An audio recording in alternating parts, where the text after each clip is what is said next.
My dear student, चलिए आज हम पढ़ेंगे सिरा विन्यास के बारे में देखेंगे।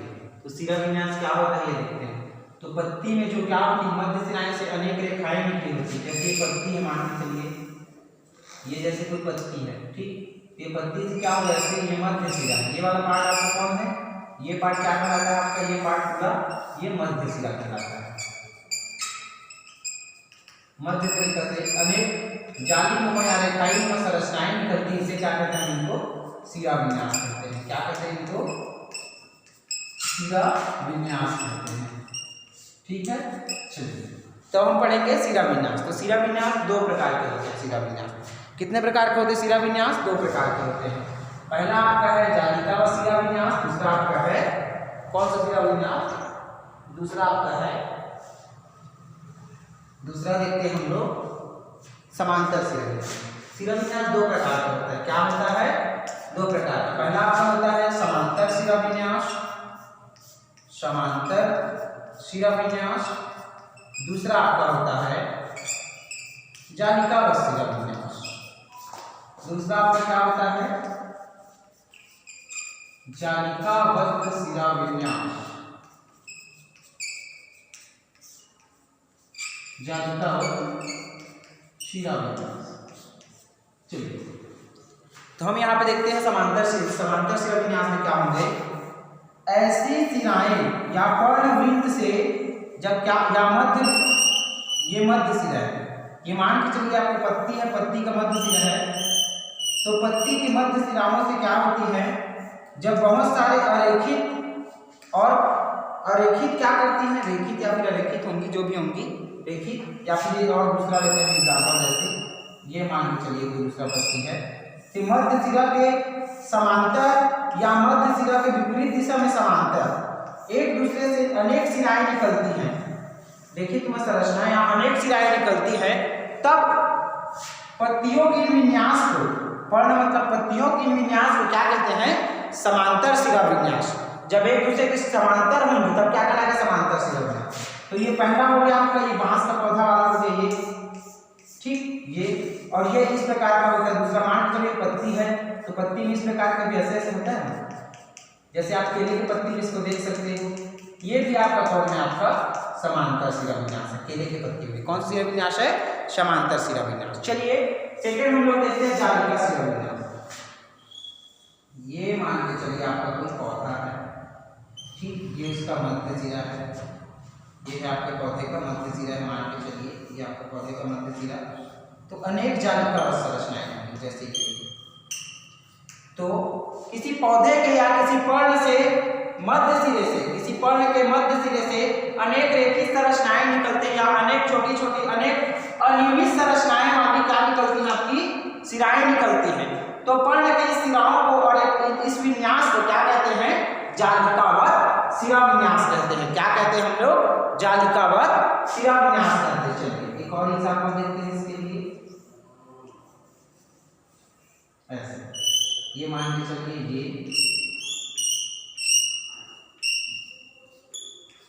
ये आपका कौन सा सिरा विन्यास हो गया, जालिकावत सिरा विन्यास। ये पत्ती हो गया, मान के चलिए कौन सा सिरा विन्यास, जालिकावत सिरा विन्यास।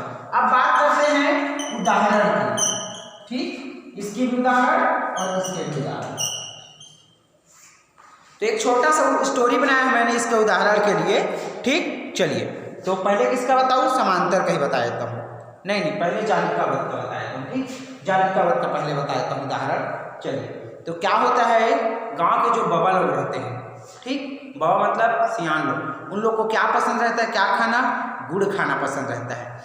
अब तुम किसी सियान को क्या करोगे, बुलाओगे, आ बाबा आ, ऐसे क्या बोलोगे, आ बाबा आ। चलो क्या बोलते हैं, आ बाबा आ। तो आ से आम, ब से बरगर, ठीक, बाबा बोले, इसको बुला रहे बाबा को, एक और बार है तो बेर, एक बार से बेर। तो आ बाबा आ हो गया, बाबा आम बरगद बेर। और क्या बोला, अब उसको क्या पूछते, गुड़ खाबे, तो गुड़ खाबे, तो गुड़ से गुड़हल, ठीक, गुड़ से गुड़हल खाबे। और तुम उसको खीरा को खवाओगे, बुलाओगे गुड़ खाबे करके, किसको खिलाओगे तुम लोग, खीरा को खिलाओगे। तो यहाँ पे खीरा, तो दौड़ते दौड़ते कैसे आते, बाबा लोग ऐसा डंडा करते हैं कि थोड़ा जल्दी आते हैं, तेज दौड़ते हैं स्पीड से, तो तेज पत्ती, ठीक। ये सब क्या है आपका जालिका व शिलान्यास के उदाहरण है, और भी बहुत सारे हैं आप लिख सकते हैं उसमें। ये सब क्या आपका जालिका व शिलान्यास के उदाहरण है। उसके बाद क्या है, फिर बाबा क्या बोलता है जब देख लेता है कोई खीरा है करके, तो क्या बोलता है, बस ते रहन दे। एक बाबा क्या बोलता है, बस ते रहन दे। दूसरा बाबा क्या बोलता है, बस, फिर तड़ा तड़ देता है, तड़ा तड़ देता है। तो बस से क्या होगा आपका बांस, बस से बांस, बांस लिखोगे, और तड़ा तड़ से तार का वृक्ष। तो बस, बांस और तार का वृक्ष किसका है, समांतर शिलान्यास का। और जालिका व शिलान्यास का है आपका आम, बरगद, बेर, गुड़हल, खीरा और तेज पत्ती, ये सब है। चलिए अब इसके बाद देखेंगे हम लोग पर्ण विन्यास। तो ट्रिक याद रखिएगा, और नहीं रखिएगा तो अच्छी बात है, ऐसे एग्जाम्पल याद रख सकते हैं आप। चलिए अब देखते हैं हम लोग पर्ण विन्यास। तो पर्ण मतलब होता है पत्ती, और उसके लगने का क्रम क्या कहलाता है, विन्यास। तो पत्ती किस पे लगता है, तना पे या शाखाओं पे, ठीक। शाखाओं पे पत्तियों के लगने के विशिष्ट क्रम को क्या कहते हैं, पर्ण विन्यास। क्या कहते हैं, पर्ण विन्यास कहते हैं, ठीक। देखो क्या होता है पर्ण विन्यास, तना या शाखाओं पर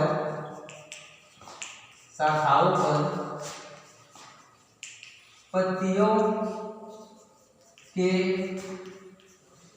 लगने के विशिष्ट क्रम को क्या कहते हैं, विशिष्ट क्रम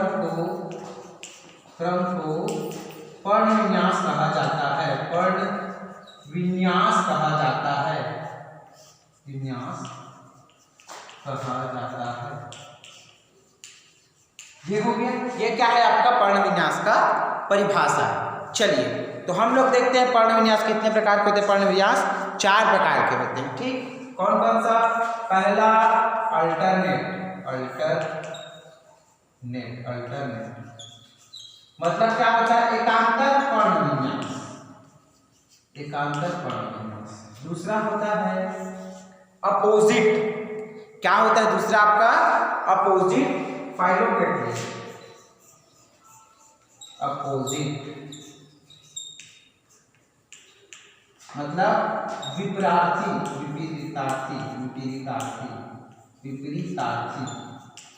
विपरीत क्रम में लगेंगे। तीसरा आपका होता है जैसे कि चक्री बोलते हैं, तो होल रेट बोलते हैं इसको, चक्री। तो क्या बोलते हैं इसको, whorled, WHOLRET, whorled मतलब चक्री क्रम में। चौथा आपका एक और बच गया, वो है आपका सुपरफिशियल बोलते हैं उसको। क्या बोलते हैं आपको, सुपरफिशियल, या फिर यहाँ पे 3 ही दिया गया है, ज़्यादा नहीं दिया गया है, ठीक। यहाँ पे ज़्यादातर 3 ही दिया गया। चलिए 3 के बारे में बोलते हैं, सुपरफिशियल होता है। चलिए तो ये चक्री, अल्टरनेट मतलब एक आंसर, मान के चलिए ये आपका पौधा है ऐसे, ये पौधा का क्या है, ऐसे पत्ती है, तो एक यहाँ पे है, एक यहाँ पे है, एक यहाँ पे है पत्ती, एक यहाँ पे है, ये। तो इस प्रकार का जो पत्ती का क्रम रहेगा वो आपका क्या कहलाएगा, एकांतर क्रम, अल्टरनेट पत्ती कहलाएगा। क्या कहलाएगा, एक के बाद एक लगा रहेगा तो अल्टरनेट क्रम कहलाएगा। इसका है वो मतलब पत्तियों के लगने का वह क्रम जिसमें पत्तियां शाखाओं पर या तनों पर एक के बाद एक लगते जाती हैं, उसको क्या बोलते हैं, उनको अल्टरनेट, एकांतर बोलते हैं, ठीक। उदाहरण आपका धान में होता है, जौ में होता है, गेहूं में भी हो जाता है, ठीक। वो सब आपका क्या है, एकांतर का। चलिए सेकंड इसके बारे में हम लोग देखेंगे विपरीतार्थी। क्या देखेंगे हम लोग, विपरीतार्थी देखेंगे, जिसको अपोजिट या अभिमुखी भी कहते हैं, अभिमुखी जी बहुत ही आसान है। अभिमुखी क्यों कहेंगे, देखो मतलब एक दूसरे का मुंह सामने रहता है। मान के चलिए ये आपका, जैसे ये आपका मान चलिए कोई तना है, तना पे वहां मान चलो कोई पत्ती निकला है, तो यहीं पर भी इसी दिशा यहाँ पत्ती निकलेगा, ठीक। ऐसे यहाँ पे मान के चलो कोई पत्ती निकला है, तो यहाँ पे ऐसे कोई पत्ती निकलेगा, फिर यहाँ पे मान के चलो ऐसे कोई पत्ती निकला है, तो ये पत्ती यहाँ पे ऐसे करके निकलेगा। मतलब एक दूसरे के मुख के सामने निकलेंगे वो पत्ती, वो क्या कहलाएंगे, आपके अभिमुखित कहलाएंगे। क्या कहलाएंगे, अभिमुखित या विपरीतार्थी। विपरीतार्थी बोल सकते हैं क्योंकि विपरीतार्थी भी बोल सकते हैं। ये किसमें होता है? आंख में आप लोग देख सकते हो, आंख किसमें? आंख में। इसको आंख का दूध डालने से आंख अंधा हो जाता है, ठीक, तो आंख में आप इसको देख सकते हैं। चलिए इसके बाद हम लोग देखेंगे चक्रीय क्रम, बोल रहे चक्रीय क्रम। तो पत्तियों का तने पे लगने वाला ऐसा क्रम जिसमें पत्तियां क्या होती, पूरी चक्रीय क्रम में लगती है, ऐसे, ये ऐसे, मतलब यहाँ पर भी ऐसे निकल रहेगा ना, ऐसे पत्तियां ऐसे रखते हैं, ये एक प्रकार का। फिर से यहाँ ऐसे जाएगा, फिर से यहाँ से ऐसे, पूरा चक्रीय क्रम में रहेगा पत्ती, वो आपका क्या कहलाएगा? चक्रीय क्रम। फोल्डेड, उदाहरण क्या होगा आपका? कनेर, लाल कनेर में होता है। इसमें होता है आपका लाल कनेर में होता है। सबका उदाहरण आप, सबका उदाहरण आप लिख सकते हैं, ठीक। चलिए इसके बाद हम क्या टॉपिक है ये देखते हैं। चलिए पत्तियों का रूपांतरण देखेंगे। इसके बाद पत्तियों का, तना का देख लिए हैं, अब क्या देखेंगे हम लोग? पत्तियों का रूपांतरण। आइए हम लोग देखते हैं पत्तियों का रूपांतरण। तो पत्तियां किस किस प्रकार से रूप का हो जाती है? पत्तियों का रूपांतरण, पत्तियों का रूप का अंतरण देखेंगे, ठीक। यहाँ पे 5-6 प्रकार का देखा गया है। तो पत्ती जैसे सिचुएशन के हिसाब से क्या करेगी, वो अपना मॉडिफाई कर लेगी खुद को, ठीक, वो क्या कहलाएगा? पत्तियों का रूपांतरण। चलिए देखते हैं कौन कौन से आपके बुक में दिया गया है। आइए तो हम यहाँ पे देखेंगे, यहाँ पे मैंने पत्तियों का रूपांतरण लिख दिया, मुख्यतः 8 प्रकार से है करके, ठीक। अब ब्लेडर को भी जरूरी है पढ़ना, लेकिन पढ़ सकते हो, पढ़ोगे तो कोई दिक्कत नहीं। 8 तो लिखे थे एक और बनी नोट्स में, ठीक। चलिए देखते हैं पर्णकंटक। तो आपको नाम से पता चल रहा होगा, ऐसी पत्तियां जो रूपांतरित करके अपनी सुरक्षा या बचाव का रूपांतरण कर दे, किसका निर्माण कर सकती हैं? या पत्तियां रूपांतरित होकर किसमें? कंटकों के रूप में, जिसकी प्रंतियां में प्रवर्ध निकल जाते हैं, ठीक। उदाहरण नागफनी या कैक्टस। आप नागफनी का पौधा देखे होंगे, नागफनी में क्या होता है? ये ऐसे, ठीक। ऐसी पत्तियां जो रूपांतरित होकर कंटकों का निर्माण कर लेती है, जिससे कांटाएं निकलने लगती है पत्तियों से, वो क्या कहलाता है आपका? रूपांतरित क्या कहलाता है? पर्णकंटक कहलाता है। उदाहरण क्या होगा आपका? नागफनी या कैक्टस में। ऐसी पत्तियां जो रूपांतरित होकर कर्णों का या कंटकों का या कांटे का निर्माण करती हैं, कांटेदार पत्तियों का निर्माण करती है, कांटेदार होने लगते हैं, कांटेदार होने लगते हैं उसकी पत्तियों में, वो क्या कहलाती है? पर्णकंटक। सेकंड देखते हैं पर्णप्रतान। यहाँ नाम से स्पष्ट नहीं हो रहा है कि प्रतान मतलब क्या होता है। Spring like structure. तो ऐसे पत्तियां, ये मान के चलो ऐसी पत्तियां, ठीक, जो आगे जाकर या आगे जाती है फिर स्प्रिंग लाइक स्ट्रक्चर का निर्माण करती है, ये इस तरह की, ठीक, स्प्रिंग नुमा संरचना का निर्माण करती हैं, वो पत्तियां क्या कहती है आपकी? पर्णप्रतान कहलाता है। किसमें पाया जाता है? उदाहरण लेथाइरस में। किसमें पाया जाता है? लेथाइरस में। ऐसी पत्तियां जो आगे जाकर किसकी? प्रतान का स्प्रिंग लाइक स्ट्रक्चर का निर्माण करती हैं रूपांतरित करके, वह क्या कहलाती हैं आपकी? पर्णप्रतान कहलाती है। चलिए नेक्स्ट देखते हैं पर्णाभ वृंत देखते हैं। किसके बारे में देखते हैं? पर्णाभ वृंत। नाम से स्पष्ट नहीं होगा, लेकिन इसलिए समझा रहा हूं, ठीक। ऐसी पत्तियां जो क्या होती हैं? रूपांतरित होकर क्या करती हैं? अपने कलिका को बचाने के लिए, ठीक, क्या करती हैं? खुद हरे ना होकर के रंग में परिवर्तित, जैसे पीले रंग के हो जाएंगे या लाल रंग के हो जाएंगे, वो क्या कहलाएंगे? आपके पर्णाभ वृंत कहलाएंगे। ऑस्ट्रेलियाई बबूल में पाया जाता है। मतलब जैसे गुलाब का पौधा देखते हो, गुलाब का पौधा का कलिका को बचाने के लिए, ताकि कलिका क्या हो? अच्छे से खिल जा करके खुद लाल हो जाता है गुलाब की पत्तियां, तो वो क्या कहलाती है? आपकी पर्णाभ वृंत कहलाती है, ठीक, ऑस्ट्रेलियाई बबूल में, ठीक। चलिए उसके बाद देखते हैं पर्ण अंकुश। तो ऐसे पत्तियां जो क्या करती हैं? रूपांतरित करके, ये मान के चलो उसकी 2-4 पत्तियां हैं, फिर रूपांतरित करेगी और आगे जाके ये ऐसे, ये नाखून के आकार कैसे मुड़ जाएंगे, वो आपकी क्या कहलाती हैं? आपकी पर्ण अंकुश पत्तियां, ठीक। ऐसी पत्तियां जो आगे जाकर रूपांतरित होकर नाखून के आकार के मुड़ जाती हैं, वो क्या कहलाती है? आपकी पर्ण अंकुश पत्तियां। किसमें पाया जाता है? बिग्नोनिया में। किसमें? बिग्नोनिया पौधों में पाया जाता है। चलिए अब देखते हैं कलिका सल्क सल्की पत्र या फिर कलिका सल्क पर्ण पाया जाता है, ठीक। चलिए देखते हैं। तो ऐसे पत्तियां, इसका नहीं बताना पड़ेगा, बरगद के नीचे सभी देखें, बरगद के पेड़ की पत्तियां, ऐसी पत्तियां जो क्या करती हैं? अपने पत्ती के चारों सल्क का, और जैसे प्याज का सल्क रहता है वैसे ही बरगद का छिलका निकलता है अलग से, इसलिए बरगद के पौधे का आप क्या करते हैं? नॉर्मल इसमें डाल कर रख देना बुक में, उसका सल्क बस दिखता है, सल्क अलग से, उसके सल्क को अलग से आप निकालोगे तो निकल जाता है। सल्क का निर्माण करती है, ठीक, उसके रक्षा के लिए किसका निर्माण करती है? सल्क का निर्माण करती है, वह कलिका सल्क पर्ण कहलाता है। उदाहरण बरगद का। ठीक, चलिए संग्रहणी पर्ण। अब देखना आपको बताऊंगा तो ऐसे समझ में आएगा। घिक्वार मतलब समझ नहीं आ रहा, एलोवेरा। अब समझ में आ गया एलोवेरा। इसमें एलोवेरा भी लिख लो या घिक्वार को एलोवेरा बोलते हैं। एलोवेरा लिख सकते हो या फिर घिक्वार को एलोवेरा बोला जाता है। ठीक, याद से। तो संग्रहणी पर्ण ऐसे कलिका जो भोज्य पदार्थों को संग्रहित करके या ऐसी पत्तियां जो भोज्य पदार्थों को संग्रहित करके मांसल हो जाता है एवं उससे जड़ निकलने लगती है। ठीक, वह क्या कहलाता है? संग्रहणी पर्ण। उदाहरण घिक्वार या एलोवेरा। तीसरा सातवां आते हैं पर्णकलश। ऐसी पत्तियां जो क्या होती है? नाइट्रोजन की कमी को पूरा करने के लिए। याद रखिएगा ना, निक्थेस में किसकी कमी? निक्थेस मतलब नाइट्रोजन।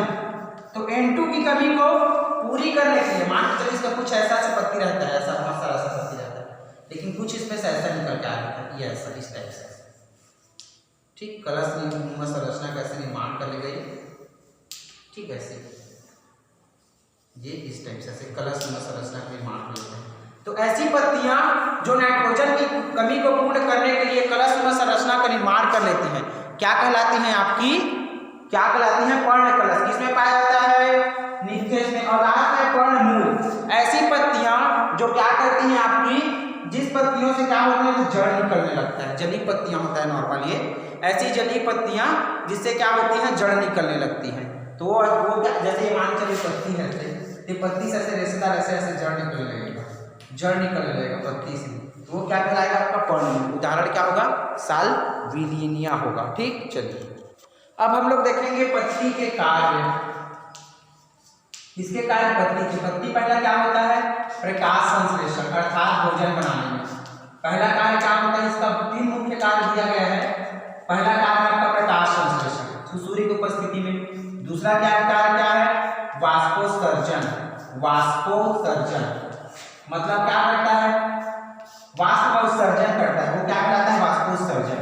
ठीक, और फिर क्या होता है? गैसों का आदान प्रदान। अभी तो करता है ना, कार्बन डाइऑक्साइड छोड़ते हैं हम लोग कि पत्तियां रात को कार्बन डाइऑक्साइड छोड़ती हैं और सुबह ऑक्सीजन छोड़ती हैं। ठीक, ये गैसों का आदान प्रदान करती हैं। कौन करती हैं? पत्तियां। तो ये मुख्यतः क्या होते हैं? 3 कार्य हैं। चलिए इसके बाद हम लोग देखते हैं पुष्प के। पुष्प क्या होता है? तो पुष्प बताओ कौन से तंत्र में होता है? प्रभोग तंत्र में होता है कि जड़ तंत्र में होता है? पुष्प क्या होता है? प्रभोग तंत्र में होता है। पुष्प पौधे का वह भाग, ऐसे हेडिंग करें ना, पौधे का वह भाग जो प्ररोह तंत्र से विकसित होता है, प्ररोह तंत्र से विकसित होता है एवं विकसित होता है एवं प्रकाश की ओर गति करता है। प्रकाश की ओर गति करता है, की ओर गति करता है, गति करता है, पुष्प कहलाता है। पुष्प कहलाता है। फिर आप लिख सकते हैं ये रंगीन होता है, ये सफेद होते हैं, ये सुगंधित होते हैं, ये भी लिख सकते हो। ठीक, तो वो क्या कहलाता है? आपका पुष्प कहलाता है। ठीक, तो ये था आज का टॉपिक। अब बाकी कल का टॉपिक हम लोग नेक्स्ट डे पढ़ेंगे। तब तक के लिए वंदे मातरम।